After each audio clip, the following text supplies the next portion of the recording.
soient envoyés. Il est temps que la communauté internationale envoie des émissaires, qu'ils parlent à ceux qui sont en train de bâillonner le peuple, qui tuent le droit à la communication, qui tuent le droit à l'expression, qui tuent le droit à l'opinion et qui embastillent tout le monde. C'est quelque chose de connu. Pourquoi ce silence?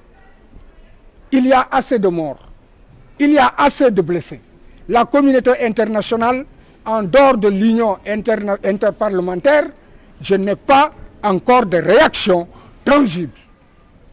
Et l'union interparlementaire en train de suivre cela, c'était depuis le début lorsque les droits de Ousmane Sonko ont été violés alors qu'il était député. Depuis l'union internationale suit la situation, demande des rapports complémentaires et suit la situation de près. Et avait aussi demandé à ce que l'on essaie d'envoyer ici des personnes qui parlent aux autorités. En dehors de cela, tout le monde s'était. Et demain, chaque pays voudra courtiser le Sénégal. Faites attention, le peuple sénégalais est mûr. Et le peuple sénégalais sait être reconnaissant. Et le peuple sénégalais sait reconnaître ses amis.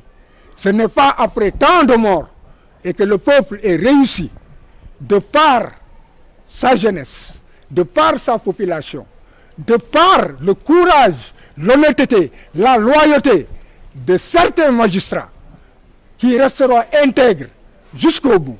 Et je ne me gênerai pas, je ne me gênerai nullement de citer le juge Sabassi Faye, qui a eu ce courage, Madame Aïssatou, qui a eu le courage de refuser une décision à laquelle elle n'adhérait pas. Je parlerai de Madame Mariam Gueye, qui a eu le courage de dire ce qu'il fallait dire. Et ce qu'elle a dit, nous le retrouvons en filigrane dans la décision, aussi bien de Sabassi que dans la décision du juge Thion qui a été rendue le jeudi dernier. Et aussi le courage de Ousmane Diagne, le procureur général. Quant à Thion, tout le monde entier apprécie sa décision, non pas seulement parce qu'il a dit le droit, c'est une décision de haute facture, mais aussi parce qu'il a eu le courage, malgré les pressions, de dire le droit. Et c'est ce que nous attendons des juges. Quand un pouvoir est finissant, quand un régime est finissant, qu'est-ce qu'on peut attendre de ce régime? Sauvons ce pays. Aujourd'hui, que cela soit les magistrats, les avocats, les forces de défense et de sécurité, les simples citoyens, nous devons sauvegarder le minimum que nous avons eu et que nous avons conquis de haute lutte, que le peuple sénégalais a conquis de haute lutte, depuis des générations et des générations. Depuis Lamine Senghor, certainement, certains ne le connaissent pas, Lamine Senghor, depuis Aline Sitoé Diatta, depuis même Senghor, qui a eu à nous faire à intégrer dans notre constitution, pour en faire un bloc de constitutionnalité, le respect des conventions internationales dans lesquelles il y a le respect des droits de l'homme, le respect des droits économiques et sociaux, et maintenant avec l'évolution, les droits environnementaux et autres. Et nous n'avons pas assisté à cela. Senghor avait des limites.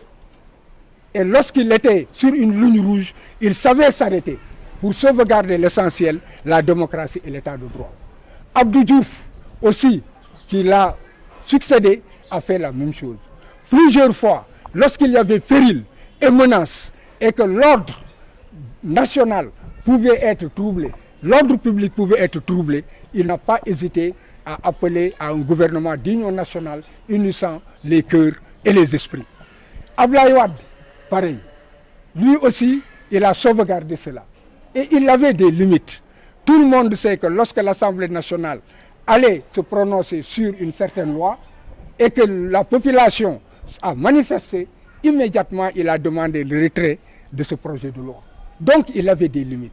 Pourquoi maintenant on ne peut pas avoir de limites? Pourquoi maintenant on ne parle pas à son peuple? Pourquoi maintenant on ne parle pas à l'opposition? Pourquoi on ne cherche pas la paix? Pourquoi on ne cherche pas la concorde? Pourquoi veut-on toujours la confrontation? Pourquoi est-ce que la violence est érigée en règle dans ce pays? tout le monde a mal. Et les esprits doivent revenir. Et je m'adresse aussi à ceux qui devraient parler dans ce pays en dehors de la communauté internationale. Des personnes sont des électeurs, de grands électeurs, des guides auxquels ce qu'on appelle les talibés ont donné leur sueur, ont donné leur sang et donnent tout. Et ces talibés aujourd'hui ont besoin d'eux. Et ils ne demandent qu'une seule chose, qu'ils prennent la parole et qu'ils disent ce qui doit être dit. Ils ne peuvent pas continuer à se taire. Ce peuple est à bout. Il ne reste maintenant pratiquement que moins de 65 jours. C'est un régime finissant. Donc le peuple ne peut pas être pris en otage. Il faudrait que ceux qui aujourd'hui peuvent créer l'équilibre, et notamment la justice, qu'ils disent basta, basta, basta, et que le peuple retrouve effectivement sa quiétude et elle aille vers une élection inclusive, sans laquelle une élection qui ne peut être une élection qui reflète la volonté populaire si Ousmane Sonko n'en fait pas partie. Aujourd'hui, deux exigences, que les juges prennent leurs responsabilités et qu'ils demandent à ce que Ousmane Sonko soit rétabli dans ses droits ou qu'ils en tirent les conséquences et déclarent Ousmane Sonko candidat aux élections de 2024. Ils en ont le pouvoir, la loi leur donne la possibilité et aussi Ousmane déposera un dossier qui sera conforme à tout ce qui est dit. Donc, cela est attendu. La justice, c'est l'équilibre. C'est l'équilibre. Quand une société se fissure, c'est la justice qui la recolle. Et maintenant, il se trouve que cette société est pratiquement fissurée. La justice est en train de la recoller. J'espère qu'on ne rencontrera pas sur le chemin de la justice des personnes qui, eux, créeront encore un séisme, n'est-ce pas, sur ce qui est en train de se faire. Donc, il faudrait que la justice rétablisse Ousmane dans ses droits ou en état de cause tire les conséquences de toutes ces violences, de toutes ces obstructions, pour savoir que c'est l'administration chargée de l'organisation des élections qui est responsable de tout ce qui est arrivé. Et que par voie de conséquence, reçoivent le dossier de Ousmane comme étant un dossier valable et le déclarent candidat aux élections de février 2024. C'est cela, en fait, que le peuple attend. Et j'espère effectivement que je serai entendu. Aujourd'hui, la justice est au créneau. Même si on n'entend pas la voix du ministre de la Justice, elle est au créneau. La justice, c'est des hommes et des femmes. Chacun a une éducation. Chacun a un destin. Ce ne sont pas des hommes qui font les destins des autres. Non, les destins des autres se font par ces personnes elles-mêmes, de par la volonté de Dieu. Je suis croyant et le destin de chacun est inscrit au front. Ceux qui pensent que leur destin dépend d'un homme se réveilleront dans une grande surprise. Je vous remercie. Aujourd'hui, quelle est la prochaine étape? Quelle est la prochaine étape?